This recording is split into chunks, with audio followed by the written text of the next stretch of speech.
La rueda de diálogo del día de hoy tiene que ver con la situación de las cárceles en Uruguay. Vemos un informe disparador y conversamos con los entrevistados.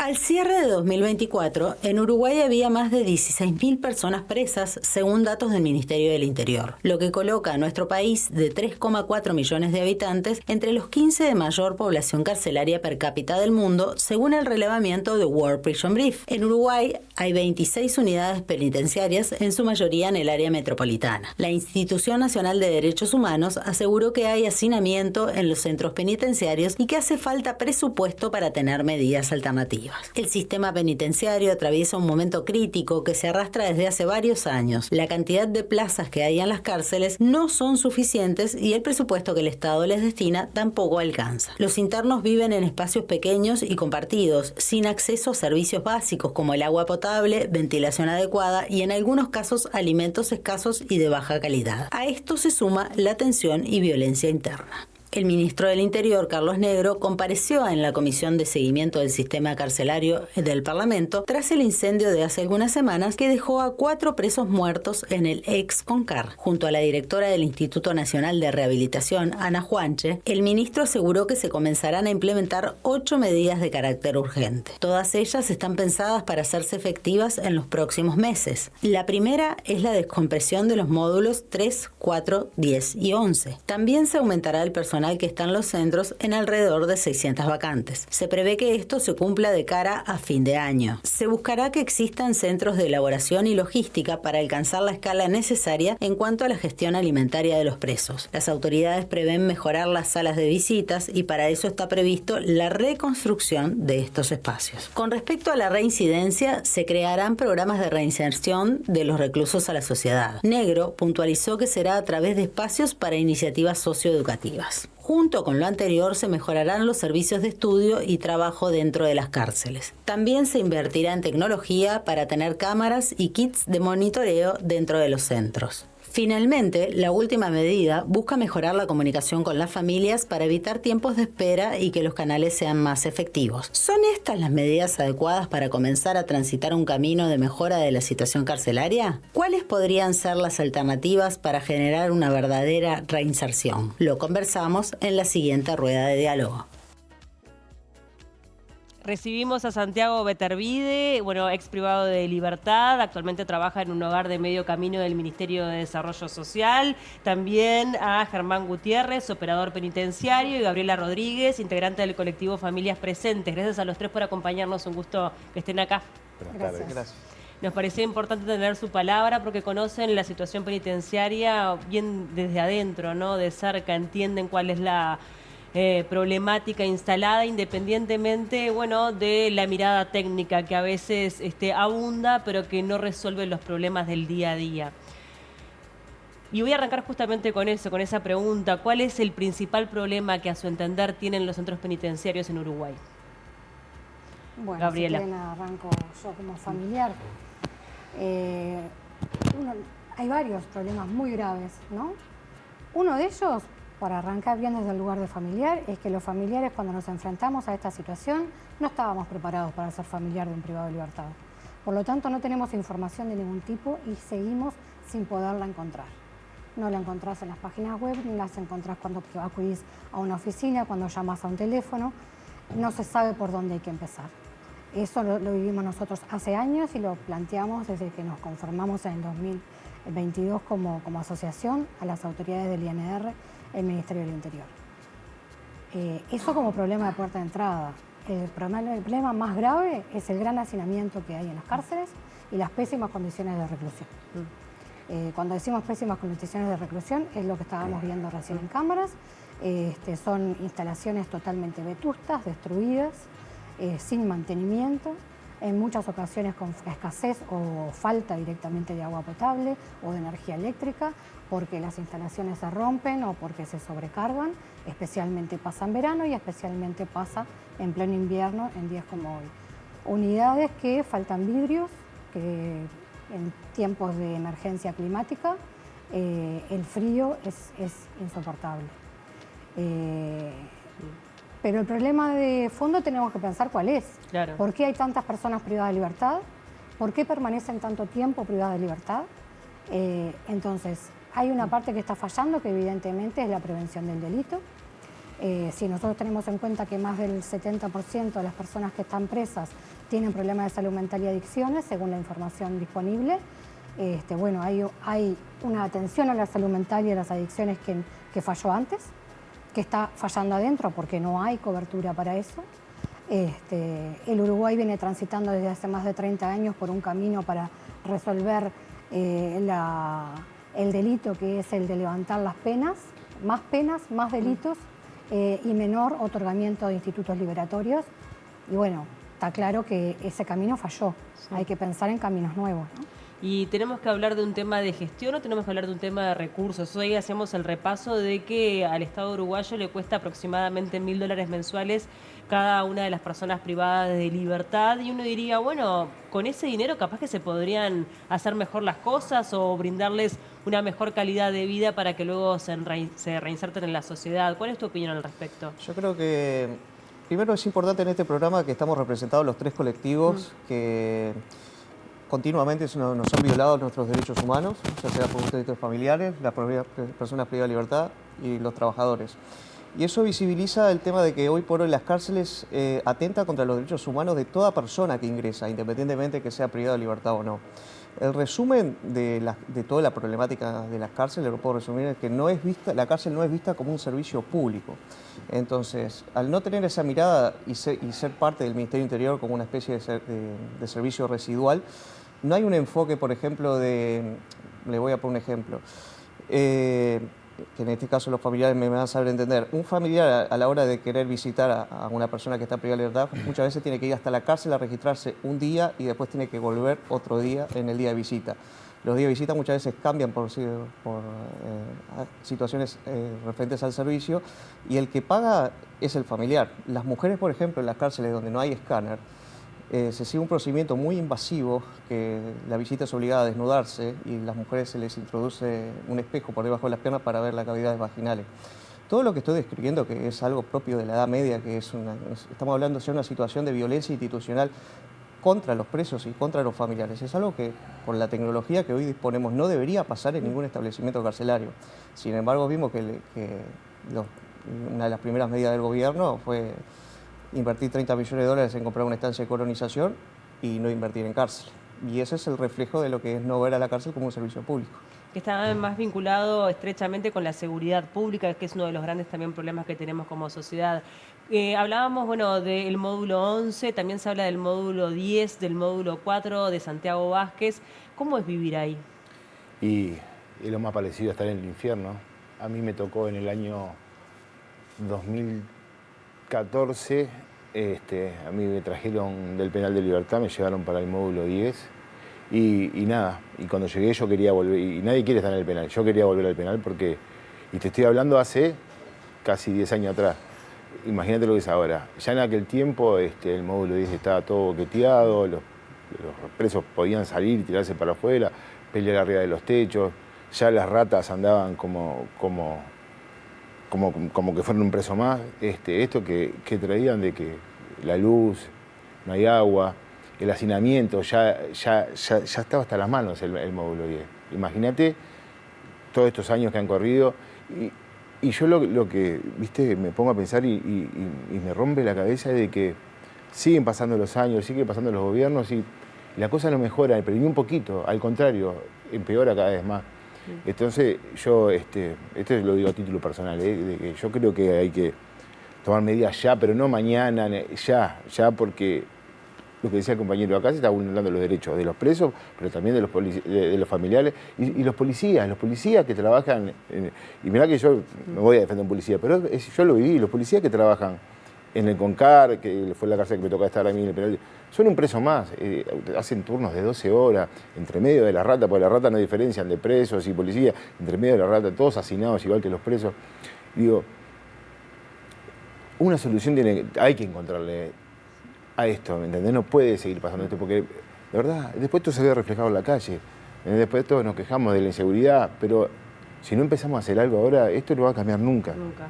No, y se suma a estas condiciones de vida la violencia interna, ¿no? Que muchas veces no es contenida porque son, bueno, pocos operadores o, bueno, hay poca guardia para la cantidad de reclusos y terminan pasando cosas como la que pasó con este incendio, que lamentablemente no es nuevo, que ya han ocurrido en otras oportunidades. Lamentablemente, claro. Lamentablemente no podemos esperar otra cosa. Porque nosotros tendríamos que ponernos en situación cada uno de nosotros y los televidentes. Si estuviéramos sometidos a esas situaciones, ¿cuál sería nuestra respuesta instintiva? Sobre todo, si no estamos en la situación en la que estamos acá. Si tenemos una situación de que hace años que estamos en esas condiciones, que tenemos un consumo muy problemático, que lo teníamos de antes y lo agudizamos o lo adquirimos dentro de la cárcel, que no tengo con quién hablar en una condición razonable, que no hay un funcionario con quien pueda pensar en cómo negociar un conflicto. Entonces, por eso nosotros hacemos mucho hincapié como organización de familiares en que este es un problema de todos, de toda la sociedad, y que salimos entre todos o no salimos. Y cuando decimos entre todos, decimos, los tres poderes del Estado tienen distintos niveles y cuestiones de responsabilidad en esto. Y por el Ejecutivo ni que hablar, el Ministerio del Interior, pero no solo. Los temas de salud son del Ministerio de Salud, los temas de educación del de Salud, muchos aspectos son vinculados al Ministerio de Desarrollo Social. Hoy lo que tiene que ver con liberados, pero no solamente. También está atado al Poder Judicial. También ¿no? está atado al Poder Judicial, también está atado al Poder Legislativo. Hay una comisión de seguimiento carcelario que esperemos que tenga una vida muy activa en este periodo, pero también tenemos un presupuesto y hay muchas cosas que se tienen que ver reflejadas en ese presupuesto. Ahora, nosotros también somos como modestamente críticos en decir, bueno, pero si la sociedad no reivindica ciertas cosas, va a ser difícil que el sistema político responda. Y para eso, nosotros tenemos que pensar desde el lugar que queramos pensarnos como integrantes de la sociedad, aún desde el lugar más egoísta, que yo quiera tener seguridad para mí y mis familiares, tengo que pensar que las personas que están presas tienen que vivir adentro lo mejor posible para poder, porque están pagando una pena que le puso la justicia. Pero el resto de las cosas que se viven en la cárcel, y para nosotros esto es muy importante decírselo a todos y a todas, es que no corresponde. Son tratos crueles, inhumanos y degradantes que llegan a poder ser tortura, que no le corresponden. Y que si siguen viviendo en esa situación, no podemos esperar que cuando salgan en mejores condiciones, aunque hay gente que sale muy bien, y tenemos acá entre nosotros, por suerte, un ejemplo claro, como tantos, ¿no? Pero es una responsabilidad de todos. Totalmente, hablábamos de la reinserción, pero también hablábamos de que la mayoría de las personas terminan cayendo en el delito. Estamos hablando de una reincidencia de un 70% que está vinculado justamente eso, con que el centro de rehabilitación tiene muy poco. Mencionabas también al tema de la sociedad, así que salimos a la calle y le preguntamos a la gente qué opina sobre cómo solucionar el tema de fondo vinculado a los centros penitenciarios en nuestro país.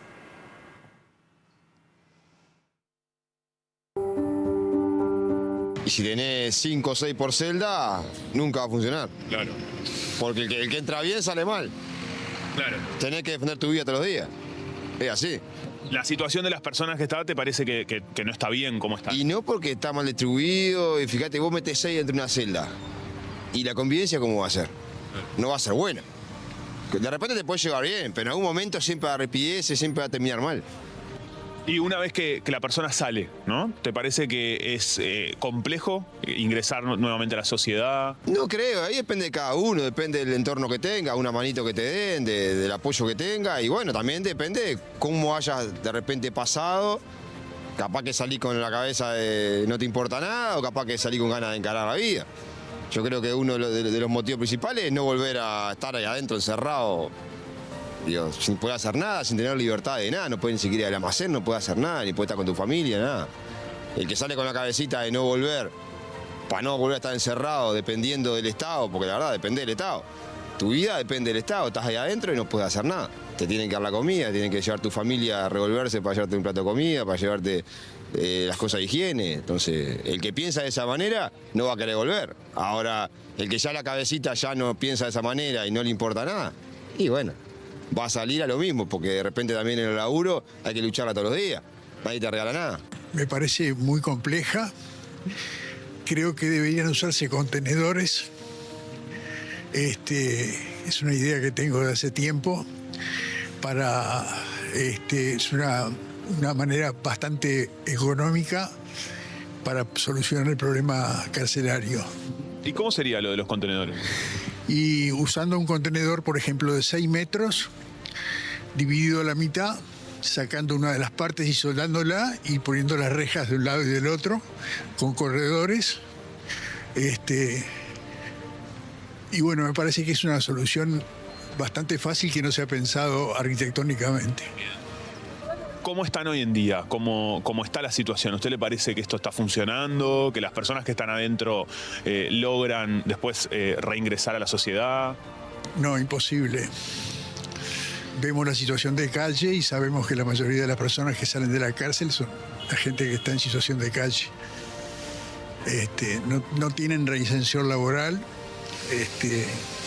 Y bueno, creo que el sistema es deficitario desde hace mucho tiempo. Lo hereda un gobierno a otro y no lo solucionan. Simplemente se empeora. Y bueno, habría que solucionarlo. Es relativo, porque yo pienso que cada uno tiene su propia oportunidad y cada uno decide cómo llevarlo a cabo, las decisiones que toma, ¿no? Sí, es verdad que hay mucha flaqueza en algunos ámbitos y que pasan un montón de cosas ahí adentro, pero es complicado. ¿Y te parece que la situación en la que viven dentro de las cárceles estamos bien en nuestro país o habría que trabajar sobre eso? Y es que en realidad es un poco ambiguo mi pensamiento. Por un lado, si uno no le brinda oportunidades para mejorar, claramente es más difícil. Ahora, están ahí por algo, ¿no? Nadie está ahí por buen tipo. Entonces yo qué sé, cada uno... Yo soy fan de, digamos, uno lo que cosecha es lo que siembra, ¿no? Entonces vos recolectás lo que haces. Tenés que hacerte cargo. Si haces algo, lo tenés que pagar. Y el sistema que tenemos, una vez que salen para volver a ingresar a la sociedad, conseguir trabajo, ¿te parece que los ayuda en esa rehabilitación? Y la gente es muy prejuiciosa. Y hay mucha gente que no cree tampoco en el cambio. Entonces piensa que ya porque tenés antecedentes, ya tiene una mancha y a veces es difícil cargar con esa mancha también. Es difícil poder tener un cambio si no tenés oportunidad de cambiar, ¿no? Pero es como todo, hay que querer. Hay mucho que cambiar acá. Mucho que cambiar, en todo sentido. Claro. ¿Pero le parece que las cárceles rehabilitan a quien tiene que ir a la cárcel? No. No te rehabilitan, no. Eso es mentira. Si vos ya... hay que trabajar mucho con los chiquilines para que los rehabiliten. Si no, no creo que sea tan fácil eso. Pero bueno, esperemos que sí. Bueno, ahí teníamos las opiniones de la gente en la calle, distintas, estaremos de acuerdo con algunas, con otras no. Hablábamos de la rehabilitación y tenemos el caso de Santiago, que bueno, luego de pasar por un periodo privado de libertad, logró también rehabilitarse, hoy trabaja, tiene su familia. ¿Te ayudó? ¿Qué fue lo que pasó dentro tuyo en ese periodo como para decir, quiero cambiar el rumbo de mi vida? Bueno, nada, yo te cuento brevemente, yo tengo 9 antecedentes penales, pasé 9 veces por las cárceles, entre el CONCAR y el penal de libertad. Y nada, a mí me pasó de que a los 30 y pico de años me tuvo que ocurrir una desgracia en mi vida, que el último proceso que yo pagué, que fue por una rapiña, justamente no la hice yo.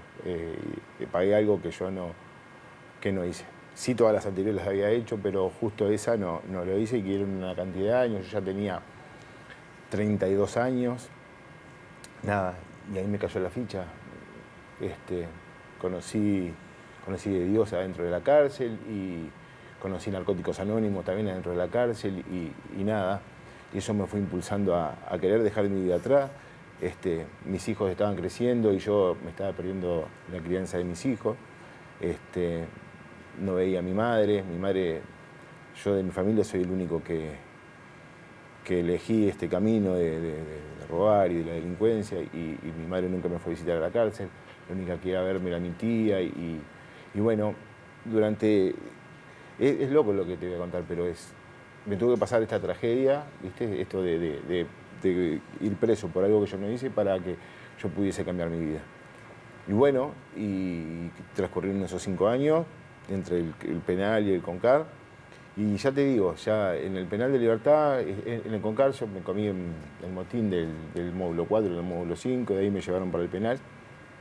Y en el penal inauguramos la piedra, estábamos relativamente bien. Cuando volvimos al Concar me encontré que cuando yo salí del Concar no existía el módulo 10 ni el 11. Cuando yo llegué estaban esos módulos que son, ya te lo digo, es el infierno en la tierra. Y nada, y ahí decidí cambiar mi vida y no solo cambiar mi vida, sino dedicarme a poder, ¿viste?, llevar un mensaje de poder cambiar y de tratar de ayudar a mis pares a mostrarles que hay otra forma de vivir, ¿viste? De que no es solo, que no es que sos un delincuente para siempre, que naciste así te vas a morir así, sino que hay otra manera de vivir la vida. Hoy soy, hace ya 4 años, operador terapéutico en adicciones. Trabajo en un hogar de medio camino que yo, o sea, de paso les agradezco por haberme dejado venir, que hoy teníamos una reunión de equipo, así que les agradezco. Y nada, y me dedico a esto, ¿viste? Ahora dedico mi vida a esto, a llevar el mensaje de que yo también fui un preso, de que yo también pasé la mitad de mi vida en la cárcel, pero que pude cambiar, que pude ver la vida de otra manera, que no es fácil, que se te cierran una cantidad de puertas, de que la sociedad te excluye.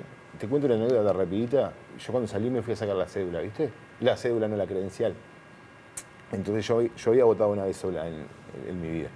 Entonces me había perdido, por estar preso, 3 elecciones, o 2. Entonces cuando me fui a sacar la credencial, si no me encontraban, ni cuando me encontraron me dijeron, mirá, vos estás excluido del voto, ¿viste? Y esa palabra me quedó grabada. Y mirá, así es como la sociedad te... Y sí, no es para victimizarnos, porque de verdad, pero de verdad quedás excluido de la sociedad, ¿viste? Después que aunque vos quieras reinsertarte, te cuesta el doble que a los demás. Yo salí de la cárcel y me compré una moto, me puse a trabajar de delivery y tuve 5 años así. Recién a los 2 años y medio, 3 años les pude contar mi historia a mis compañeros de trabajo, ¿viste? Porque cargamos con este estigma, ¿viste? Pero ¿sabés qué? Ahora no, yo ya no lo oculto, yo ya no miento más, yo cuento mi verdad, de que fui un delincuente, que fui un preso, pero que ahora soy otro tipo de persona y que nada, y que si mi vida, ¿viste? Todo lo feo que pasó hoy me sirve para ayudar a los demás, me hace feliz eso, ¿viste? De que todo lo malo, toda mi experiencia mala que tuve en la vida, hoy, al día de hoy, me sirve para que alguien, si alguien se puede reflejar en mí, yo ya estoy sobrado. Bien, gracias por compartirlo, Santiago. Muchas gracias. Germán, ¿cómo es también para los trabajadores, ¿no?, estar en ese ámbito? ¿Cuál es el principal reclamo que ustedes desarrollan desde el sindicato? Y como dijo el compañero, pues la verdad que nosotros en nuestra jornada laboral compartimos las mismas condiciones de reclusión que los privados de libertad. La policía hace un régimen de semana por semana, 12 horas, y los civiles hacen 8 horas, 5 días a la semana. Los reclamos principalmente que tenemos es que nuestro trabajo sea declarado insalubre y que se cumplan determinadas normas laborales que cualquier privado es obligado a cumplir, y en caso de que el Ministerio de Trabajo constatara la violación se le obliga a cerrar.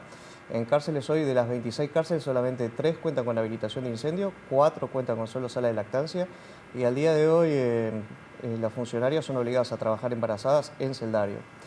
Un reflejo de la postura que ha tenido el Ministerio del Interior, indistintamente en los gobiernos, es que el desinterés tanto por los privados de libertad se ve reflejado en los funcionarios, ya sea por el propio trato que nos dan a nosotros. Por ejemplo, tuvimos el 25 del mes pasado una audiencia de conciliación para que el Estado aceptara de buena fe cumplir sus obligaciones laborales, el cual rechazó, y ahora vamos a vía contencioso.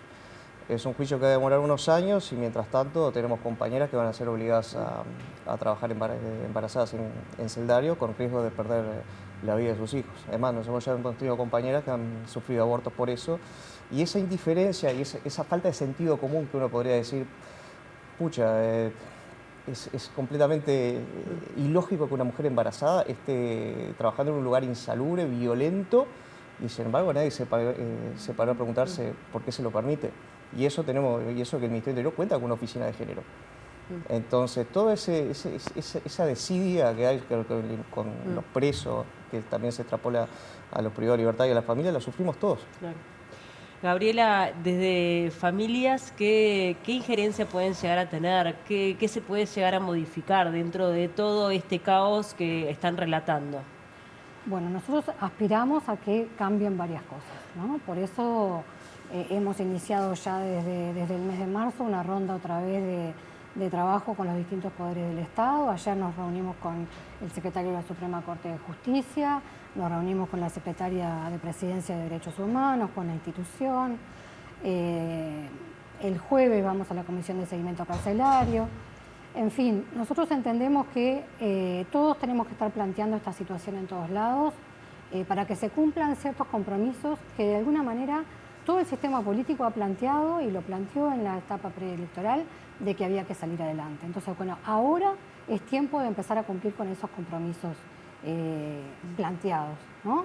El ministro, cuando fue la semana pasada al Parlamento, planteó esas 8 medidas que veíamos, que son para al menos iniciarse en el próximo semestre del año. Bueno, esas 8 medidas nosotros las planteamos en enero del año 24 al ministro del Interior anterior, las volvimos a plantear en este tiempo, obviamente no porque nosotros las planteemos, es que se están planteando, pero quiere decir que son más que obvias esas medidas que tienen que ponerse.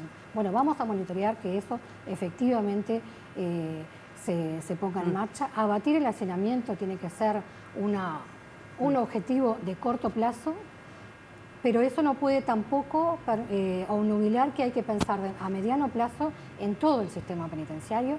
Nosotros, además de tener 16.500 personas presas y por lo tanto casi 100.000 familiares afectados directamente, hay 10.000 personas que están con medidas alternativas, donde hay un 100 y poco funcionarios dedicados a eso. Nosotros estamos convencidos que las medidas alternativas deberían aumentar, pero también tiene que aumentar el control y el apoyo, porque una medida, por ejemplo, de prisión domiciliaria tiene que ir acompañada de que a esa persona se le pueda llevar a su hijo al CAIF, pueda llevar a su hijo a la policlínica. Bueno, eso hoy no es viable, no es posible. Entonces, no puede quedar presa en su casa sin tener la posibilidad de un sustento económico para alimentar a sus hijos. La semana pasada se presentó en el Parlamento toda una jornada vinculada a, bueno, pensemos de una vez por todas medidas alternativas para mujeres con hijos a cargo que están privadas de libertad. Bueno, si eso es un acuerdo, tiene que en breve votarse en el Parlamento y salir adelante. Es hora de concreciones. Ojalá que sí. Bueno, me quedo con eso, con que es hora de concreciones. Ojalá que sí, que podamos llegar a tener finalmente un cambio radical en nuestro sistema penitenciario, que será un proceso. Digo, no hay varita mágica que de un día para el otro cambie las cosas radicalmente, pero que sí se trabaje seriamente para generar una vida digna de las personas que están recluidas, de los trabajadores, para los familiares también, y de alguna manera generar que la sociedad también mejore en cuanto a la seguridad pública, podamos convivir todos desde un lugar más pacífico. Ese creo que es el deseo que todos tenemos. Gracias por acompañarnos, por compartir sus historias. Gracias. Gracias a ti. Muchas gracias. Fue un gusto tenerlos. Gracias a toda la gente también que nos ha mandado hoy. La verdad, impresionante la cantidad de mensajes que hemos recibido. Nos quedaron pendientes también algunas encuestas de la gente en la calle, pero tenemos que hacer una tanda y enseguida venimos.